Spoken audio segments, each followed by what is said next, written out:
Hello mga kalasa, welcome back na naman sa Lutong Pisdak. So ang ating lulutuin ngayon ay magluto tayo ng ginisang repolyo with egg. So ang gagawin natin ay magluto tayo ng budget meal na pasok sa panlasang Pinoy pero kayang-kaya ng ating bulsa. So tara!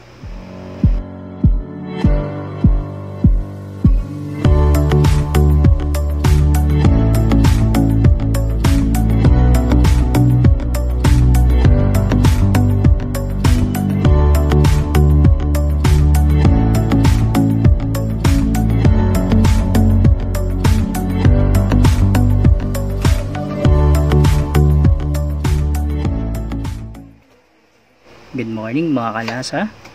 So hihiwain lang natin yung ating repolyo. So ang paghiwa ko dito ay tatanggalin ko lang yung matitigas sa gitna. So ito yung nabili kong repolyo ay mura lang.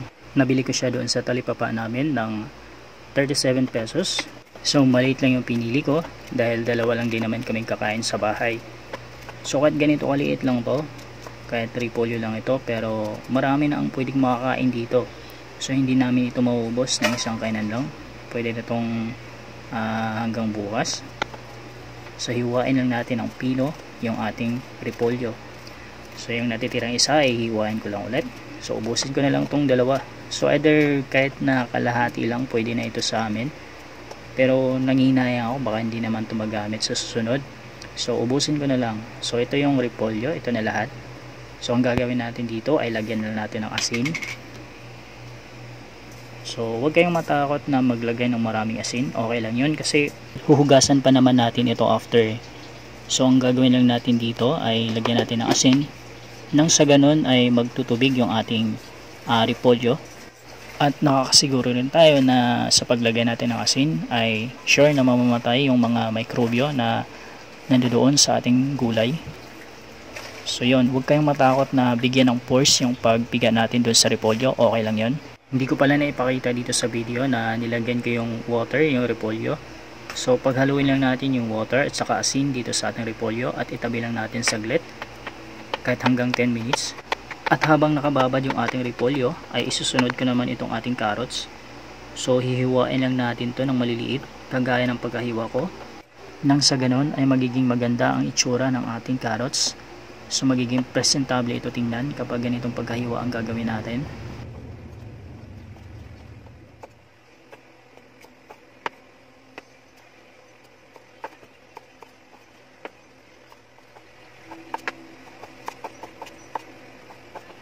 Itutuloy ko lang yung paghihiwa dito at pagkatapos ay isusunod ko naman yung paghihiwa ng sibuyas.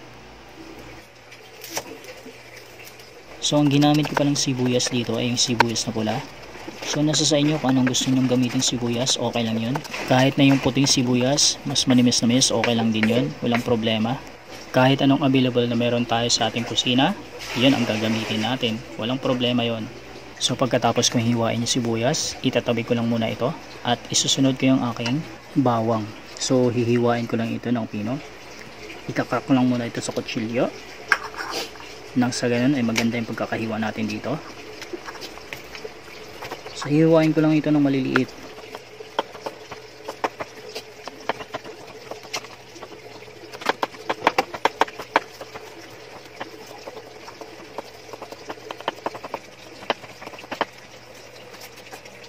At pagkatapos kong mahiwa ay itatabi ko lang muna ito. Isusunod ko naman itong aking dahon ng sibuyas. So ito optional lang ito kung meron kayong dahon ng sibuyas na stock doon sa ref ninyo. So pwede nang gamitin yon.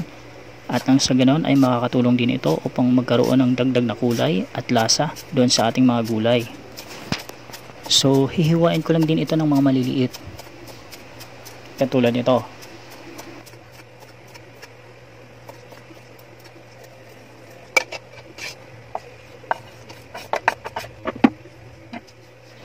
At pagkatapos, isusunod ko yung mga itlog. So meron akong stock na 3 itlog dito. So okay na ito. Hindi naman kailangan ng maraming itlog. Nakadepende yan kung anong kaya ng budget natin. So itong itlog na 3, pwede na ito. So ikakrak ko lang ito at imimix natin. Lagyan ko ng asin at paminta. at haluin natin maigi.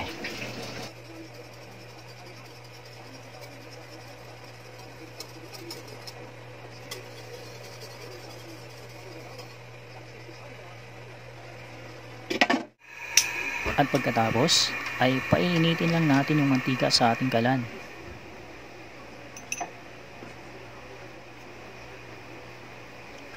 Ibuhos natin yung mantika. Kaunti lang. Spread ko lang ito sa aking kalan.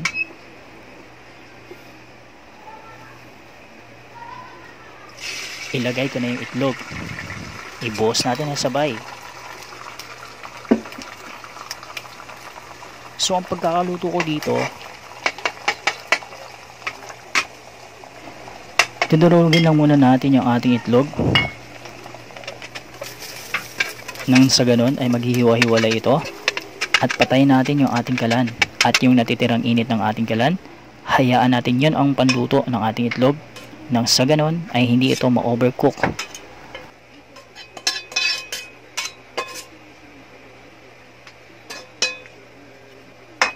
At pagkatapos ay itatabi lang muna natin ito. Magpapainit ulit tayo ng mantika sa ating kawali. At sa puntong ito, igigisa na natin yung ating mga sangkap, yung ating mga gulay.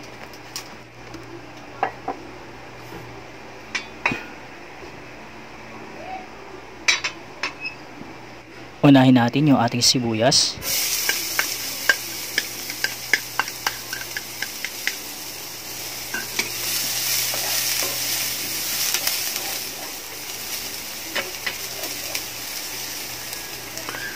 At yung ating bawang. Hahaluin lang natin ito hanggang sa mag light brown ito.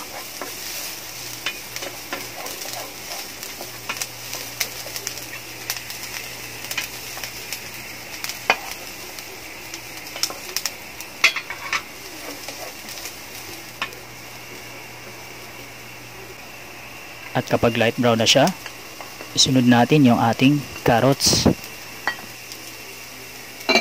Konting gisa-gisa lang.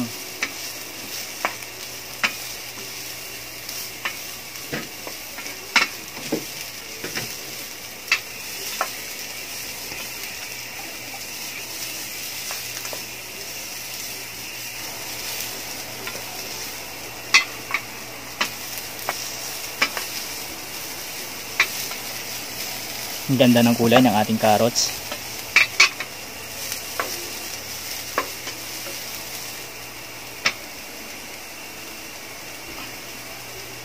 At isusunod na rin natin yung ating repolyo. So pinatuyo ko lang itong ating repolyo. Pagkatapos natin hugasan, siguraduhin natin matatanggal yung mga tubig. Nang sa ganun magdadry ito.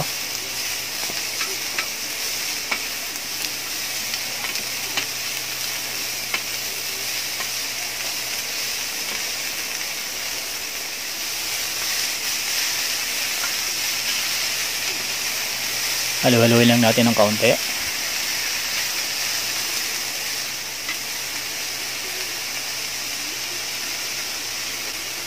At pagkatapos ilagay natin yung toyo. I-mix natin.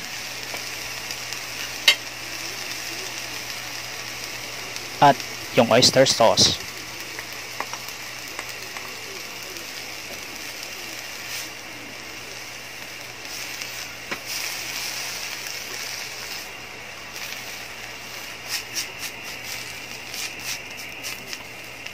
Ituloy lang natin yung paghalo ng kaunti.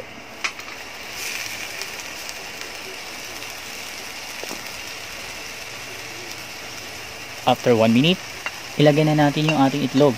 So ito yung purpose kung bakit hindi ko masyadong niluto yung itlog. Dahil lulutuin pa natin ito. At nang sa ganon, hindi mo overcook yung ating itlog.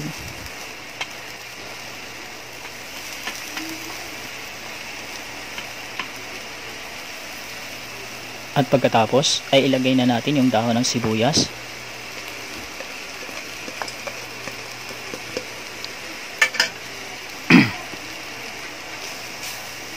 Haluin lang natin ng kaunti.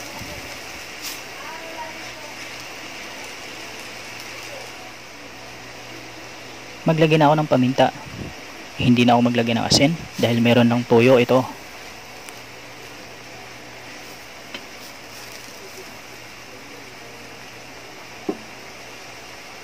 Maglagay lang ako ng sobrang konting patis. At ready na nga itong ating ginisang repolyo with egg. So tara, tikman na natin. At ito na yung ating finished product ng ating ginisang repolyo with itlog. Mukhang nagugutom ulit ako. So tara mga kaibigan, samahan nyo ako at kumain na tayo. Ilagay ko lang ito sa isang serving plate at kumain na tayo. So mga kaibigan, maraming salamat sa inyong panunood. Hanggang sa muli. Bye bye!